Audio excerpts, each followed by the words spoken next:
Garuda Express, an international courier service.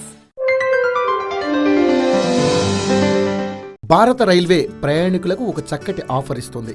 ఇక నుంచి mail express లాంటి సాధారణ రైళ్లలో టికెట్ బుక్ చేసుకున్న ప్రయాణికులు ఏప్రిల్ 1 నుంచి రాజధాని, శతాబ్ది రైళ్లలో ప్రయాణించే అవకాశం పొందవచ్చు.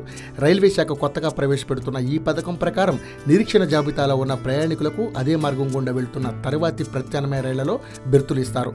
అయితే రెండింటి ఛార్జీల మధ్య తేడాలుంటే ప్రయాణికుడి నుంచి ఎలాంటి రుసుములు తీసుకోరు, రిఫండ్ చేయరు.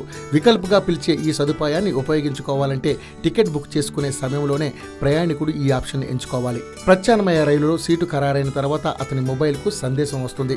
ప్రధాన మార్గాల్లో ప్రీమియం రైళ్లు, రాజధాని, శతాబ్ది, దురంతో, సువిధ లాంటి వాటిలో ఖాళీగా మిగిలి ఉన్న బెర్తులను నింపడమే లక్ష్యంగా ఈ పథకాన్ని చేపడుతున్నారు.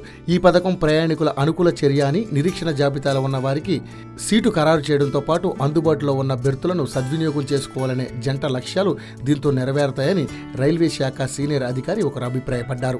వివిధ కారణాలతో టికెట్ల రద్దు వల్ల రైల్వే శాఖ ఏటా రిఫండ్ రూపంలో 7,500 కోట్లు కోల్పోతుంది. ఫ్లెక్సీ షేర్ విధానాన్ని ప్రవేశపెట్టిన తర్వాత ప్రీమియం రైళ్లలో కొన్ని బెర్తులు ఖాళీగా ఉంటున్నాయి. అదే సమయంలో మెయిల్ ఎక్స్ప్రెస్ రైళ్లలో డిమాండ్ ఎక్కువ ఉండడంతో చాలా మందికి బెర్తులు దొరకడం లేదు.